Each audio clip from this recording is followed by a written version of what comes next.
Bạn âm cái là cái này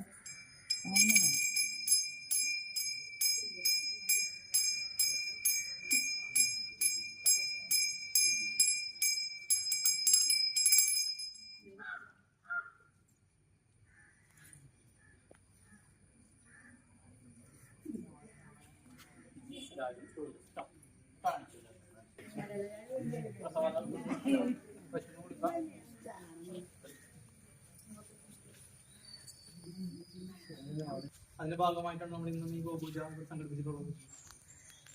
അത് ഹിന്ദു ആചാരത്തിന്റെ ഒരു ഭാഗമാണ്. അപ്പൊ എന്താണ് ഗോപൂജ എന്നുള്ള ഒരു സന്ദേശം നൽകുന്നതിന് വേണ്ടിയിട്ട് പ്രകാശനം കൊടുക്കുന്നതിനുള്ള ചേർന്നുണ്ട്. അദ്ദേഹത്തിനൊന്ന് പരിചയപ്പെടുത്തുകയാണെന്നുണ്ടെങ്കിൽ അദ്ദേഹത്തിന് സ്വദേശം വരാമൂഴാണ്. SNDP ഭരണ യൂണിയന്റെ പ്രവർത്തകനാണ്. പ്രഭാഷണങ്ങൾക്കും മറ്റും കാര്യങ്ങൾക്കൊക്കെ പോകാറുള്ളതാണ്. അതോടൊപ്പം തന്നെ അദ്ദേഹം ഐക്യവേദിയുടെ ജില്ലാ സെക്രട്ടറിയും കൂടിയാണ്. ഈ ഗോപൂജ സന്ദേശം നൽകുന്നതിന് വേണ്ടിയിട്ട് പ്രകാശം വേദിയിലേക്ക് ക്ഷണിച്ചിട്ടുണ്ട്. പ്രിയമുള്ള ക്ഷേത്രം മേൽശാന്തി, ക്ഷേത്രം ഉപദേശക സമിതി പ്രസിഡന്റ് അംഗങ്ങൾ, മറ്റംഗങ്ങളെ, ഗോപൂജ ഉണ്ടെന്ന് പറഞ്ഞ് നിങ്ങളെയൊക്കെ ഇവിടെ തടുത്ത് നിർത്തിയേക്കണെന്ന് എനിക്കറിയാം. അതുകൊണ്ട് ഞാൻ ദീർഘമായൊന്നും സംസാരിക്കുമെന്ന് നിങ്ങൾ വിചാരിക്കുന്നുണ്ട്. 2 മിനിറ്റ് 3 മിനിറ്റ് കൊണ്ട് അവസാനിപ്പിച്ചേക്കാം.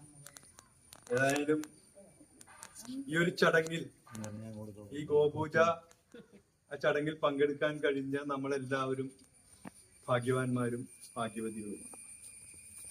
ഇത് എപ്പോഴും കിട്ടുന്ന ഒരു അവസരമല്ല. മഹാത്മാക്കള് ഇപ്പൊ നിങ്ങൾ കണ്ടിട്ടുണ്ടാവും, ചൈതന്യ എഴുന്നേറ്റ നേരെ പോണത് പശുവിന്റെ അടുത്തേക്കാണ്. കുറെ അധികം പശുവുണ്ട്.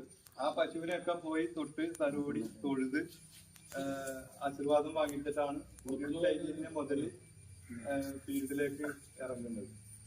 അത്രയ്ക്ക് മഹത്തായ ഒരു ചടങ്ങിലാണ് ഇപ്പൊ നമ്മള് ഇവിടെ പങ്കെടുത്തത്. കാണുമ്പോ നിസ്സാരമാണ്, ഒരു 4 കാലും ഒക്കെ ആയിട്ടുള്ള പശു എന്നാണ് നമ്മള് കാണുന്നത്. പക്ഷെ അതിന്റെ മഹാത്മ്യത്തിലേക്ക് ചെല്ലുമ്പോ ഇതേപോലെ ആദരിക്കേണ്ട, ബഹുമാനിക്കേണ്ട പൂജ ദിവസവും നടത്തുക അങ്ങനെയുള്ള ആളാണ് പശു എന്ന് നമുക്ക് കാണാൻ കഴിയും. ഇപ്പോ ഈ വിളക്കിവിടെ ഇങ്ങനെ ഇരിപ്പുണ്ടല്ലോ, ആരെങ്കിലും ശ്രദ്ധിക്കാറുണ്ട്? വിളക്കിന്റെ അടിയിൽ ഒരാളുണ്ട്, വിളക്കിന്റെ അടിയിൽ ഒരാളിരിപ്പുണ്ട്. അർജുനന് കൃഷ്ണഭഗവാൻ കൊടുത്ത ഒരു ഉപദേശമുണ്ട്. അർജുനന് കൃഷ്ണഭഗവാൻ കൊടുത്ത ഒരു ഉപദേശം, ആനയെ പോലെ ആകണം അർജുന എന്ന, ആമയെ പോലെ ആകണം അർജുന എന്ന. നമ്മ കണ്ടിട്ടില്ലേ? ആമ കേട്ടപ്പോ ആമനെ ആക്രമിക്കാനൊക്കെ വേണ്ടി താരർത്ഥം തലയർത്ഥം. ഇത് ആരെന്ത് ചെയ്താലും അവരൊന്നും പറ്റില്ല. ഈ വിളക്കിന് നിറച്ച് എണ്ണയിട്ട് തിരിയിട്ട് കത്തിച്ചത് ചൂട് മുഴുവൻ താങ്ങാനുള്ള കഴിവ് ബാക്കി ആമക്കുണ്ട്. അതുകൊണ്ടാണ് ഭഗവാൻ അർജുനനോട് പറഞ്ഞത് ആമയെ പോലെ ആകണം. അതേപോലെ തന്നെയാണ് നമ്മുടെ ഗോമാതാവ്. ഗോമാതാവിലേക്ക് കടക്കുമ്പോൾ ഞാൻ പറയാൻ തന്നെ നമ്മളെ വെല്ലിച്ചിലക്കറിയാം, പഞ്ചഗവ്യം അതിൽ ഇരിക്കുന്ന ആ മൂത്രവും ചാണകം ഐശ്വര്യമാണ് ഇന്നിപ്പോ ഇവിടെ സംഭവിച്ചത്.